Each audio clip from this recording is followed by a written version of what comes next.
On est on vient d'assister à un workshop beaucoup trop cool et voilà, on est trop contents. Non mais attendez, c'est pas trop stylé. Leurs ascenseurs c'est genre un métro. Mais c'est quoi ce temps pourri là? Let's go, rejoindre Station F pour tourner cette petite vidéo. Salut tout le monde, j'espère que vous allez bien et que vous avez passé une bonne semaine. Bienvenue au nouveau parce que j'ai vu qu'il y avait plein de nouveaux sur cette chaîne. Moi c'est Anne-Jennifer et en 2020 j'ai décidé de quitter mon CDI pour me lancer dans cette belle aventure qu'est l'entrepreneuriat. Du coup sur cette chaîne je vous partage qu'est-ce que c'est qu'être une meuf en 2022 qui décide de lancer sa boîte. Cette semaine, elle a été vraiment incroyable. J'ai fait plein de choses, mais je pense que l'événement qui a le plus marqué ma semaine, ce sont les 2 rendez-vous que j'ai eus chez Meta. Ceux qui savent pas ce que c'est que Meta, on sait jamais. Meta, c'est le groupe qui détient Facebook, Instagram et WhatsApp. Avant cette semaine, j'avais jamais mis les pieds chez Meta, je savais même pas où c'était, c'est même pas affiché d'ailleurs. Lundi, j'y ai été à l'occasion de la sortie du livre d'Elodie Andriot qui s'appelle Patronne. Donc pour vous en parler en quelques mots, Elodie Andriot a constaté que malgré le fait qu'on soit 52% de femmes dans la population française, donc la majorité, et ben quand on prend la liste des entreprises du CAC 40, on se rend compte qu'il n'y a que 3 femmes chefs d'entreprise. Donc c'est quand même assez ouf. Et elle s'est dit, mais elles sont où les patronnes? Donc du coup, elle s'est donnée pour mission d'aller à la recherche de patronnes qui sont numéro 1 dans leur secteur et dans leur domaine et de les interviewer. Pour la sortie de son bouquin, elle a choisi le groupe Women at Meta pour faire la promotion de son livre. Alors ça, c'est très américain. Faut savoir en fait qu'aux États-Unis, la diversité a une place hyper importante. Peut-être même plus importante que l'environnement. Bon, en même temps, les gens roulent principalement en voiture, un gros 4x4, tout ça, voilà, on a bien compris que l'environnement c'était peut-être pas la première des priorités, mais en tout cas, la diversité pour eux là-bas c'est un truc de ouf.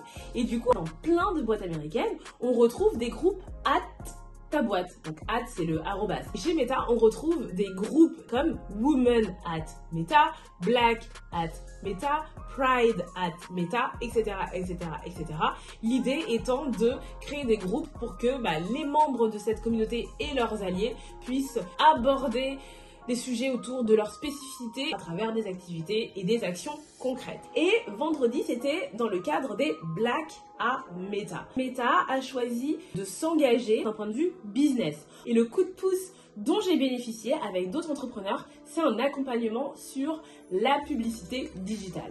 Ça veut dire qu'en fait, pendant toute cet après-midi, j'y suis allée pour qu'on nous présente un petit peu plus en détail pas les secrets de l'algorithme, mais bon, comment fonctionne l'algorithme. Ils nous ont donné des conseils sur les Reels, sur Facebook Watch, sur le ciblage, vraiment plein de conseils. C'était un échange hyper informel sur tous les outils Meta et comment ils vont pouvoir nous aider à faire prospérer notre business. Au-delà des workshops, on a par exemple un accompagnement financier. On va nous donner $250 pour tester un petit peu nos campagnes publicitaires. Donc franchement, c'est un truc de ouf. L'idée, c'est de vous embarquer un peu avec moi dans cet accompagnement-là et de vous montrer un petit peu les coulisses, qu'est-ce qu'on fait, comment est-ce qu'ils vont nous aider et surtout, est-ce que ça aura eu un impact sur mon business et quel impact, etc. Donc voilà, cette vidéo, c'était juste pour vous dire ça, pour vous dire que le groupe Meta, Facebook, Insta, vont accompagner Omdoa et m'accompagner à titre perso dans la Comment on dit? C'est quoi le mot de prospérer? Bref, ils vont m'accompagner et faire en sorte que mon business puisse prospérer grâce à leur outil. Voilà. Sur ce, je vais vous laisser parce que comme beaucoup de gens, j'ai décidé de regarder l'inauguration de la Coupe du Monde. Donc du coup, voilà, je vais devoir filer. En tout cas, j'espère que cette vidéo vous a plu.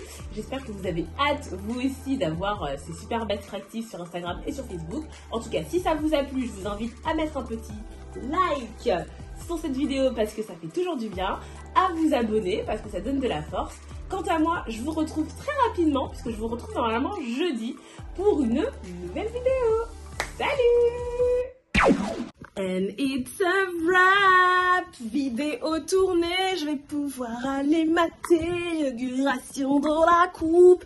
C'est trop marrant, moi je suis une pure footix de la mort. Genre faut savoir que je regarde jamais le foot, sauf quand c'est la Coupe du Monde. La semaine dernière, il y avait Drogba à Station F. Donc moi, je vois un Renoir avec une casquette un peu en mode stylé. Je me dis, putain, sa tête, elle me dit trop quelque chose. Donc je passe devant lui comme ça, je me dis, ah, il me dit trop quelque chose.